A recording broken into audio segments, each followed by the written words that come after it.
മത്സരത്തിന് തുടക്കമായിരിക്കുന്നു. മേൽപ്പാടം നിരണം നടുഭാഗം വിയ്യപുരം. ആരാണിത്? ഇതാണ് ഒരു ഉദാത്ത മത്സരം, ഉദാത്തമായൊരു ക്ലാസിക് ഫൈനൽ ഉണ്ടെങ്കിൽ ഇതാ ഈ സന്ധ്യാനേരത്ത് 5:55 ഈ സന്ധ്യാനേരത്ത് പുന്നമടയുടെ ഓളപ്പരപ്പുകളെ തീപിടിപ്പിക്കുമെന്ന് പറഞ്ഞാൽ അവിശ്വസിക്കേണ്ട കാര്യമില്ല. പ്രിയപ്പെട്ട ജലോത്സവ പ്രേമികളെ, ഈ കാണികളെ, പ്രേക്ഷകരെ, ഇതാ കുതിച്ചു പായുന്നു ചാട്ടുളി പോലെ. 4 ട്രാക്കിലും 4 പേർ മൂന്നാമത്തെ ട്രാക്കിൽ പോകുന്ന നിരണം നടുഭാഗമാണ് മുന്നിൽ. മൂന്നാമത്തെ ട്രാക്കിലെ നടുഭാഗമാണ് മുന്നിൽ നിന്നാണ് ഈ കാഴ്ചയിൽ മനസ്സിലാവുന്നത്. പക്ഷേ ഏത് നിമിഷം വേണമെങ്കിലും മാറി പറയാം. ഇത് ആത്യന്തിക ഫൈനൽ. തീർച്ചയായും 4 മിനിറ്റ് 20 വന്ന നടുഭാഗം തന്നെ ലീഡ് ചെയ്യുന്നൊരു കാഴ്ച. എന്നാൽ പള്ളാത്തുരുത്തിക്ക് ഇത് മരണ പോരാട്ടമാണ്.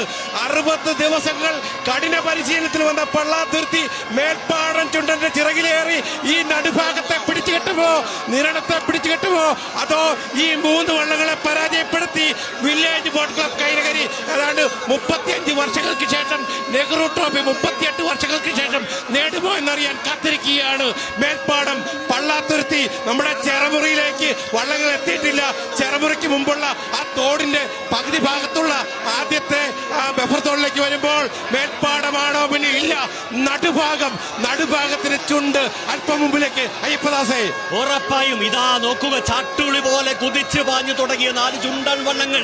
ആ ചുണ്ടൻ വള്ളങ്ങളിലേറിയ 100-ലേറെ വരുന്ന വിയ്യപുരം ഇതാ മുന്നോട്ട് പോകുന്നു എന്ന മനോഹര കാഴ്ച. ഇതാ മേൽപ്പാടമാണോ ഒന്നാമത്? മേൽപ്പാടമാണോ PBC പള്ളാതുരുത്തി ബോട്ട് ക്ലബിന്റെ മേൽപ്പാടമാണോ, അതോ നിരണമാണോ, നടുഭാഗമാണോ, വിയ്യപുരമാണോ? സെക്കൻഡുകൾക്കകം നമുക്കറിയാം. അതാ നോക്കൂ, വെള്ളത്തുള്ളികളെ തട്ടിത്തെറിപ്പിച്ച് കുഞ്ഞോളങ്ങളെ ആരംഭിടിപ്പിച്ച് ഒപ്പത്തിനൊപ്പം ഒരടിക്ക് 1.5 ഇല്ല, ഒപ്പത്തിനൊപ്പം. ഇതാ നോക്കൂ, അടുത്ത സെക്കൻഡുകളിൽ നമുക്കറിയാം ആരാണ് 2025 നെഹ്റു ട്രോഫി ചാമ്പ്യന്മാർ. തീർച്ചയായും മേൽപ്പാടത്തിന് പ്രസ്റ്റീജ് മത്സരമാണ്, നടുഭാഗത്തിന് പ്രസ്റ്റീജ് മത്സരമാണ്.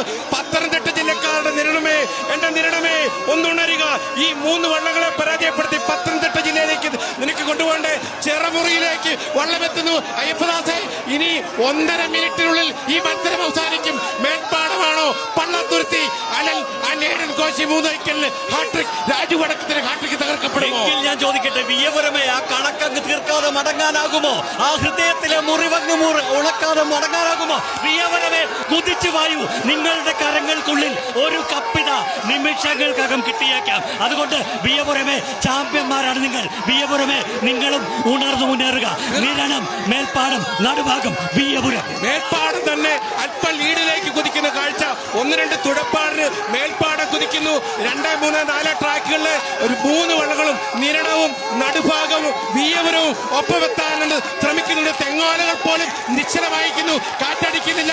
മേൽപ്പാടം ഇതാ ഇറങ്ങിക്കഴിഞ്ഞ് മേൽപ്പാടം 6ാമത് ട്രോഫിയിലേക്ക്, ഡബിൾ ഹാട്രിക്കിലേക്ക് പോകുന്നു. സുന്ദരമായ രീതിയിൽ മേൽപ്പാടം അല്പ ലീഡിൽ, നടുഭാഗം കൂടെയുണ്ട്.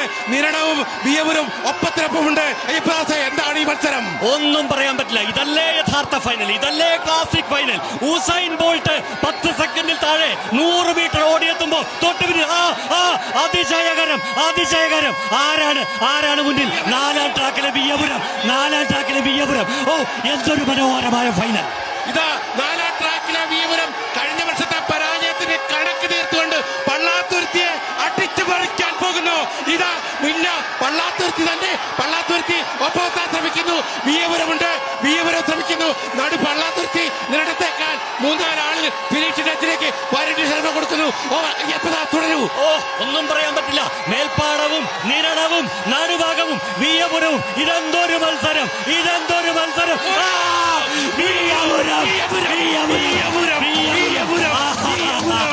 എന്തൊരു അതിശയകരമായ മത്സരമാണിത്. വിയ്യപുരം